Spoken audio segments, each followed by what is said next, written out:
Welcome to The Road We Travel, a podcast from Drive Smart, Virginia. Our guest today is Dr. Missy Cummings. She received her Bachelor of Science in Mathematics from the United States Naval Academy, a Master of Science in Space Systems Engineering from the Naval Postgraduate School, and a PhD in Systems Engineering from the University of Virginia.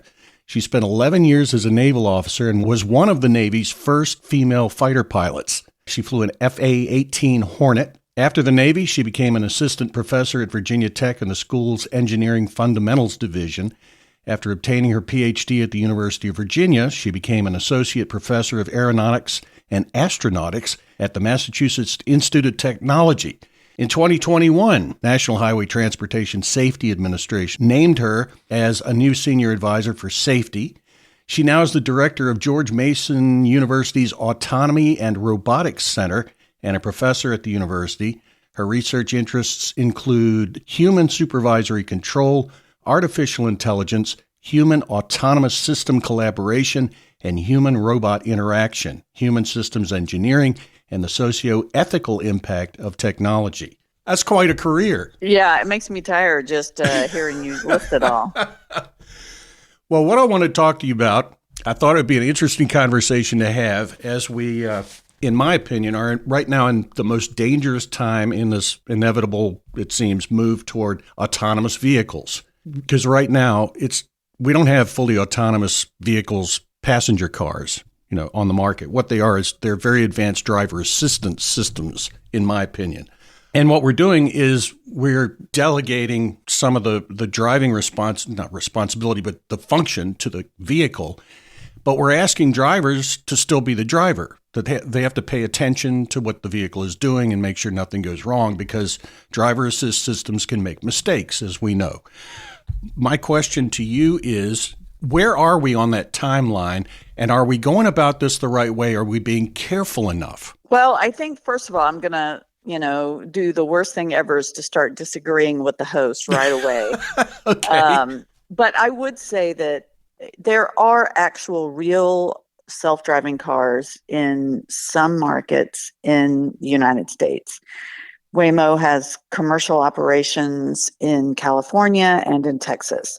I would consider these still to be relatively pilot operations. All their self-driving cars can't go everywhere all the time, but they can, I would say roughly, relatively safe in taking people short distances in urban environments. They can't get on the highways yet. It's not clear if they ever will. And so, there are some places that you can ride in a self-driving car. It's limited. It's not going to be everywhere. We're supposed to get them in Washington, D.C. in another 6-8 months. I can't wait to see that. In D.C. traffic, that's not only D.C. traffic, but carjackings are a thing. I can't wait to see if people start to try to carjack these things. I don't think it's fair to say it's not happening. I do think, though, that what you're talking about is the driving assist systems. There is increasing data and studies that show driving assist, not just autopilot, but Blue Cruise, Super Cruise, all these technologies that tell you can have your hands off the wheel. Not only do they not improve safety, but increasingly data shows that they don't improve safety. So I do not think that these fancy technologies that allow the car to drive itself, but you're still supposed to pay attention, I think that's a bad idea. It seems to me that some of the auto manufacturers kind of send a mixed message when they name these driver assist systems like autopilot, or give them names like that sort of imply that the car will drive itself. But when you read the owner's manual, it says quite plainly, the driver of the vehicle is the person sitting in the driver's seat, and they're responsible for what the car does. So they put sensors on the steering wheel in some vehicles to make sure that the driver keeps their hand on the wheel, and people have figured out ways to get around that. Where are we as far as the average driver having features in the vehicle where they can really kind of trust it? Well, I mean, you can't trust any of these technologies. And if you could, then these car manufacturers would have it be self-driving and not driving assist. Right. The reason that the human is in the loop is to catch the mistakes that the automation makes, which is quite frequent in cars like Tesla's. But increasingly, we're starting to see similar failure modes in all other manufacturers that are trying to introduce these kinds of modes of operation. So I think it's just what's particularly bad is humans will stop paying attention when they perceive the technology to be good enough. And the cars mimic self-driving. They don't actually do self-driving, they mimic it. And what that means is sometimes it seems like they're really doing a good job. But then at the last second, the cars will fail in really unexpected and ways that make it very difficult for a human driver to regain control. For example, Teslas love to, it's raining and you're on a highway and then you're going to take a clover leaf off and you're in autopilot.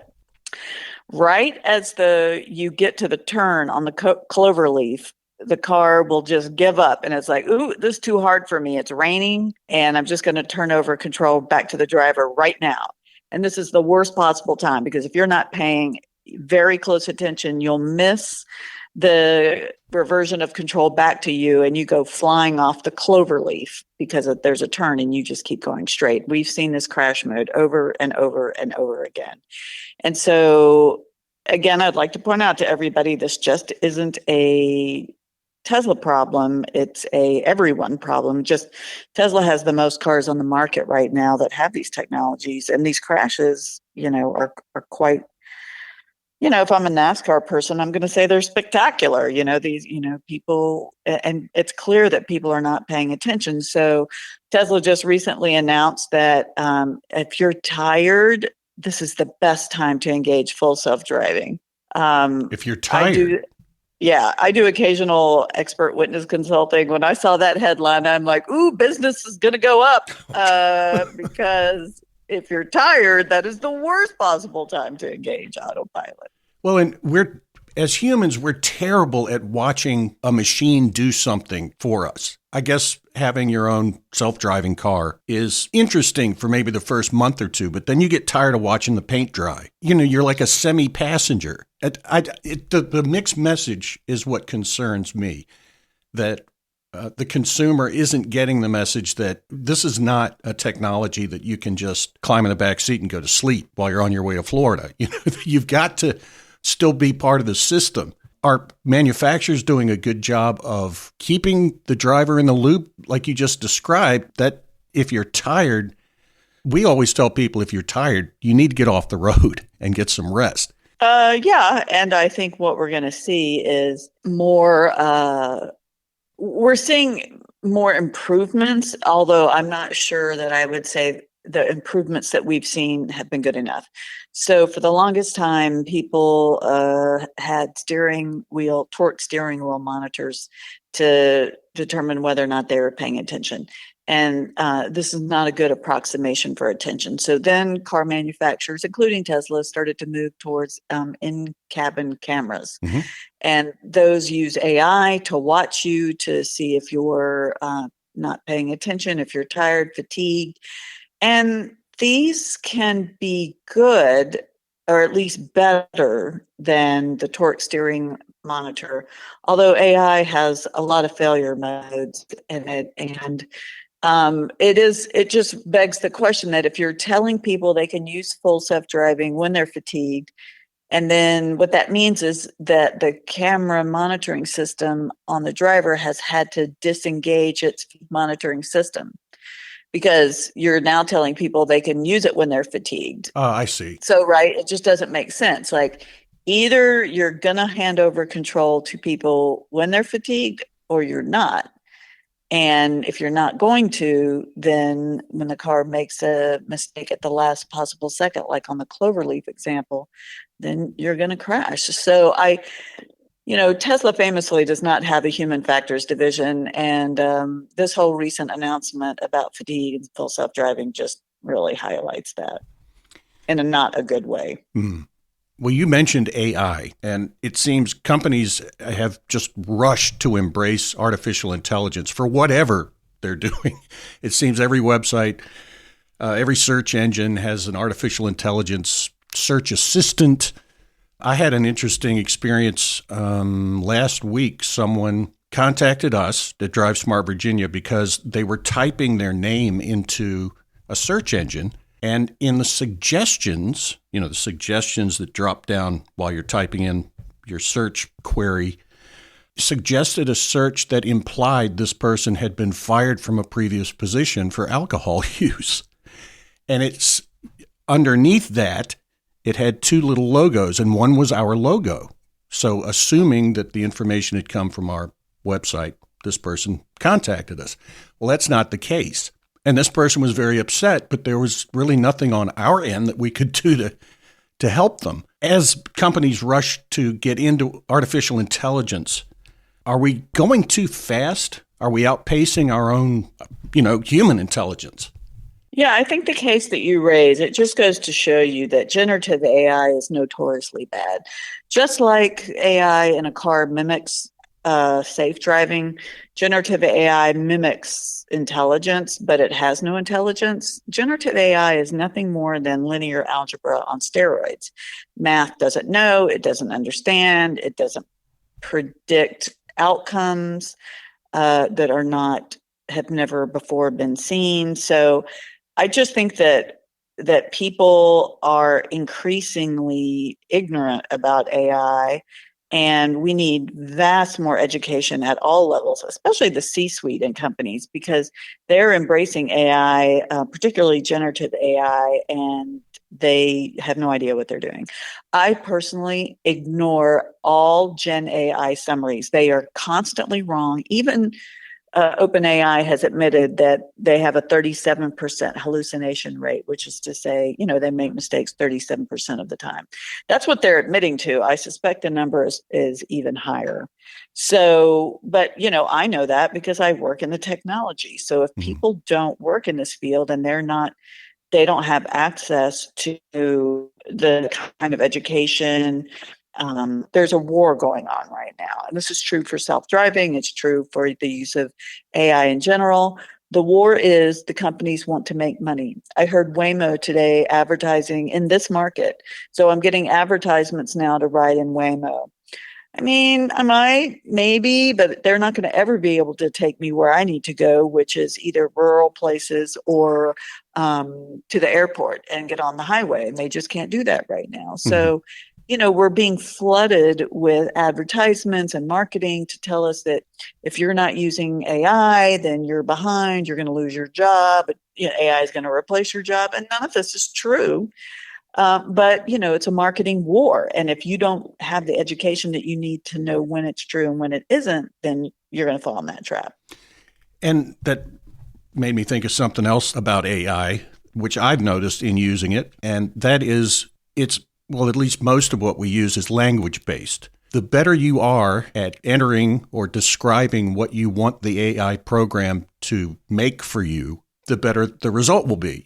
Garbage in, garbage out. The quality of the information that you give it to start with determines the quality of the information that you get as the result. And I heard someone was telling me the other day that they know someone who talks to Chat GPT like it's a person. Thank you for what you did for me last time. Here's a new project, and entering a lot of lines of words that have nothing to do with the actual desired outcome.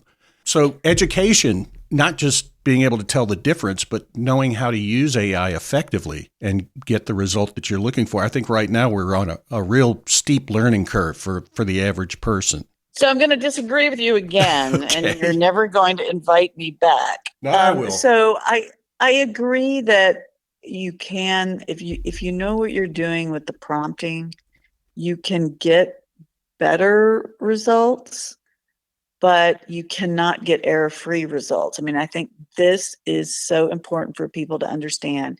You can do the most amazing job at prompting and you're still going to get errors. That is just the way that neural nets work. They're probabilistic reasoning machines, and hallucinations are inevitable. even with careful prompting. So that's what I tell my students. Indeed, I tell my students, go crazy, use generative AI all you want for your assignments. But if I catch you not reading the material closely and not reading its output closely and it tells a lie, you get an F. I cannot tell you. I mean, I keep telling my students that, and they keep using it and they keep getting Fs. Yeah, that's not what it's there for. It's to help you do an assignment, not to do your assignment. That's right. And AI, I think it's inevitable, is going to end up in transportation systems, self-driving vehicles, if you wouldn't already call it artificial intelligence. And because it makes mistakes, what do you see as the AI component in the future to vehicles that are out there on the road with us? Well, I think AI, I mean, I think self-driving cars in these limited markets, in markets that have pretty good climates and young people, a high enough percentage of young people to make the robotaxi model affordable, although it's not quite clear yet if Waymo's ever going to really be able to make a profit. But I mean, so there will be limited forms of AI in maybe local point-to-point travel. AI in what we call rule-based forms has been in aviation for a while. Trump says we're going to go all in on air taxis. So that means there'll be a lot more AI and potentially in these air vehicles that, it's like a drone that you can order to pick you up. I don't hold your breath. It's going to take a long, long, long, long, long time. That won't be commercial in my lifetime. But the research it's good that we're doing research in that area. So I think AI it's there in ways that people don't understand. Face recognition on your phone. So AI is all around you, but people have got to stop thinking of AI as this monolith that can do everything. AI is a tool in a toolbox. Sometimes it's the right tool and sometimes it's the wrong tool. And even AI as a tool, I mean, that's such a large umbrella. Mm-hmm. There are lots of different sub tools underneath there. AI is a path planner, AI is computer vision, AI is a classification algorithm, right? So it is good. AI can be an enabler, but that's all it is. It's not a replacer. Back to autonomous vehicles. All of the driving assist modes that are out there right now that I'm familiar with seem to be vision-based, radar-based, but very heavily reliant on cameras and autonomous in the way that those vehicles aren't communicating with other vehicles. Is that the right approach? This has always concerned me because if the vehicles are making the decisions, but the vehicles aren't talking to one another, wouldn't it eliminate some confusion if there was some networking between autonomous vehicles so they could know what each other are doing? Or does the program, the algorithm that they would be running, does that pretty much take care of that looking out for the other vehicle issue? It just seems to me that if they're not talking to each other, it would create even confusion for the machines that are driving.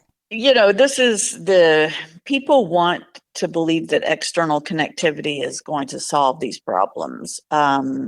It's not going to really because of latency. When I say these problems, I mean some of the reasoning behaviors behind self-driving cars.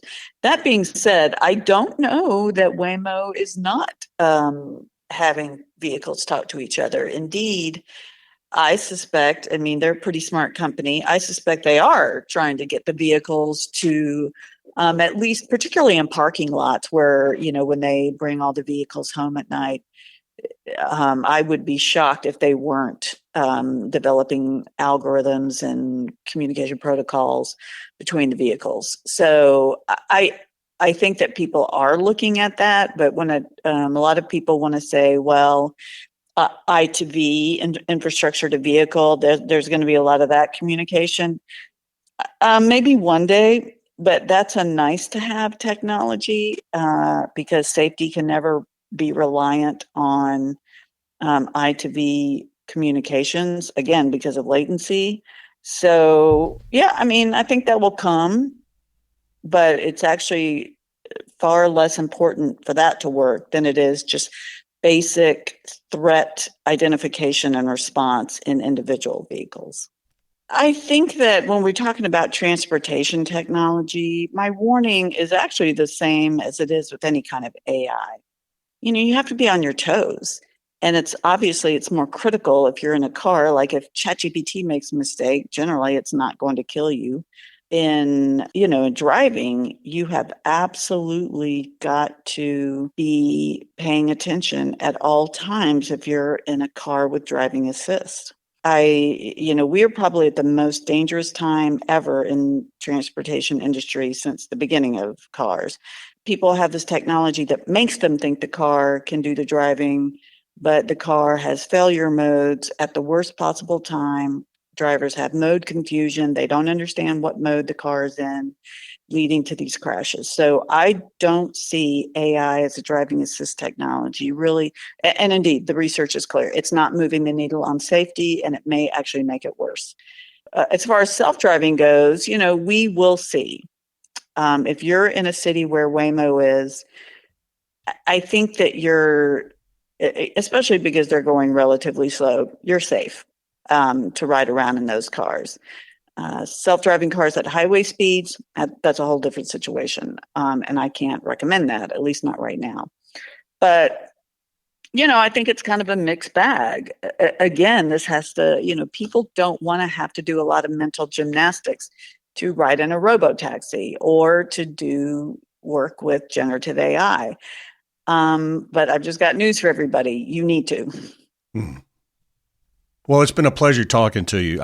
I really appreciate your time and your insight and opening my mind to some ideas I didn't have before about artificial intelligence, especially. Okay, well, I'm sorry to disagree with you so much. No, this is great. I really appreciate it. Man, what a fascinating career you've had. Congratulations on that, and just keep going. Terrific person to talk to. Thank you. I'm tired. As I said, like you said when you read that, and I'm like, oh man, maybe I have to quit working so hard. Dr. Missy Cummings has been our guest, and she is director of George Mason University's Autonomy and Robotics Center and professor at the university. And also, I just got to state again that she was one of the first U.S. Navy female fighter pilots and flew an FA-18 Hornet. Very cool. You've been listening to another installment of The Road We Travel, a production of Drive Smart Virginia. I am Rich Jacobs. If you have a suggestion for a subject or guest, send me an email, rich.jacobs@drivesmartva.org. My thanks again to our guest, Dr. Cummings, Dr. Missy Cummings. Be sure to join us next time on The Road We Travel.